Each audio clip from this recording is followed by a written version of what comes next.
모아캐스트 에피소드 7번째 모아타운 얼마 버나? 양도세 절감 가이드. 안녕하세요. 봉제니 여사님, 오늘은 혼자 오셨네요. 내가 돈 계산이 잘 안 돼서 좀 물어보려고 왔어요. 모아타운 하면 내가 돈을 얼마나 버는 거예요? 좋습니다. 하나씩 계산해 볼까요?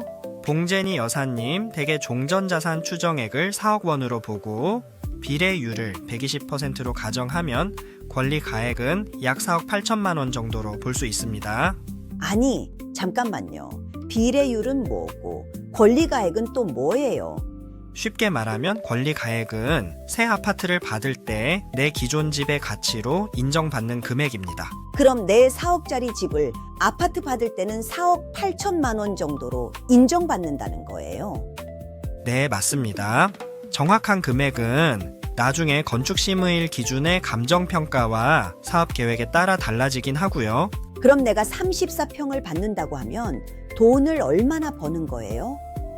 예를 들어 34평 조합원 분양가를 11억 5천만 원으로 가정해 보겠습니다. 그리고 32년 입주 시점에 시세를 18억 이상으로 예상해 보는 겁니다. 현재 등촌 힐스테이트 34평 입주권 시세가 약 15억 원 정도이고 방화레미안 분양가도 약 18억 수준입니다. 두 단지는 약 500세대 수준이라 대단지는 아닙니다. 등촌이 동모아타운은 2000세대급 대단지이고요. 그래서 보수적으로 봐도 18억 이상을 예상해 보는 겁니다.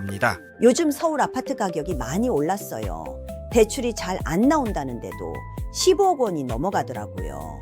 분양가가 비싸다 해도 결국 다 팔리긴 하더라고요. 그러면 내가 11억 5천만 원에 분양받은 아파트가 18억 원이 되면 6억 5천만 원을 버는 건가요? 네, 개괄적인 조합원 분양가와 예상 시세의 차이가 약 6억에서 7억 정도입니다. 그리고 아까 비례율 120%를 가정했기 때문에 기존 4억 자산이 4억 8천만 원으로 인정되는 효과도 있었습니다. 이 부분까지 같이 보면 상당한 자산 상승 효과가 생긴다고 볼 수 있습니다. 분담금은 걱정되긴 하는데 6억에서 7억 차익이면 지금 집값보다 더 큰 돈이네요. 그런데 그렇게 오르면 세금은 어떻게 돼요? 좋은 질문입니다. 이런 시세 차익에 대한 세금이 바로 양도소득세입니다. 다만 양도세는 집을 팔았을 때 발생합니다. 집을 팔지 않고 계속 보유하면 양도세는 발생하지 않습니다. 그래요. 아파트가 되면 저는 그 집에서 계속 살고 싶어요. 그래도 사람 일이 어떻게 될지 모르잖아요. 혹시 나중에 팔게 되면 양도소득세를 줄이는 방법이 있어요. 네, 양도세는 정말 복잡한 세금입니다. 그래서 정확한 건 반드시 세무사 상담을 받아야 합니다. 다만 기본 방향은 있습니다.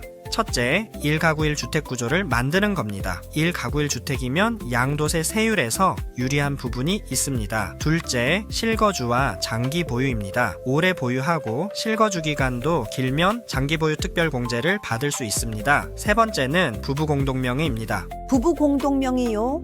네, 양도소득세는 누진세 구조입니다. 많이 벌수록 높은 세율이 적용됩니다. 그런데 부부 공동명의로 되어 있으면 양도 차익이 부부에게 나누어 계산됩니다. 예를 들어 집값이 10억 원 올랐다고 하면 단독 명의는 한 사람이 10억 원 차익을 부담하는 구조입니다. 하지만 부부 공동명의라면 남편 5억, 아내 5억으로 나누어 계산될 수 있습니다. 그러면 세금 구간이 낮아져서 양도세가 줄어드는 효과가 생길 수 있습니다. 아, 그러면 지금 집이 제 명의인데 남편한테 절반 지분을 부부간 증여해 두는 게 나을까요? 네, 그렇게 하면 양도세 절감 효과가 있습니다. 그리고 종합부동산세 측면에서도 부부 공동명의가 유리합니다. 다만 지금은 반드시 조심해야 할 부분이 있습니다. 봉제니 여사님 구역은 이미 조합이 설립됐죠. 그리고 현재 강서구는 투기과열지구 규제가 적용되는 상황에서는 조합 설립 이후 매매나 증여를 할 때 조합원 지위 승계, 즉 입주권 문제가 생길 수 있습니다. 어머, 그럼 조합 설립 전에 미리 증여를 했어야 했던 거예요? 그랬다면 간단했을 수 있습니다. 그런데 한 가지 더 봐야 할 게 있습니다. 남편 이꼼꼼님께서 시골에 집이 있다고 하셨죠? 맞아요. 상속받은 시골집이 있어요. 사람도 안 사는 집인데 그것 때문에 1가구 2주택이라고 하더라고요. 네. 그 부분이 중요합니다. 만약 그 시골집을 멸실하거나 매도하거나 주택수에서 정리할 수 있는 방법이 있다면 등촌동 주택 한 채만 보유한 구조로 정리될 수 있습니다. 그러면 1가구 1주택이 되는 거네요. 네, 그렇죠. 그리고 봉제니 여사님이 등촌동 집에 20년 넘게 거주하셨다면 5년 보유, 3년 실거주 요건도 충족하게 되는 거고요. 이 경우는 조합 설립 이후에도 예외적으로 조합원 지위 양도가 가능합니다. 아, 그렇군요. 그러면 남편 시골집만 잘 정리되면 조합이 설립됐어도 부부간증여를 해볼 수 있네요. 네, 맞습니다. 그리고 1가구 1주택인 상황과 1가구 2주택 상황에서의 취득세 중과 이슈도 있기 때문에 시골집이 정리되고 부부간증여를 처리하셔야 취득세도 절감됩니다. 맞아. 우리나라는 취득세가 좀 비싸죠.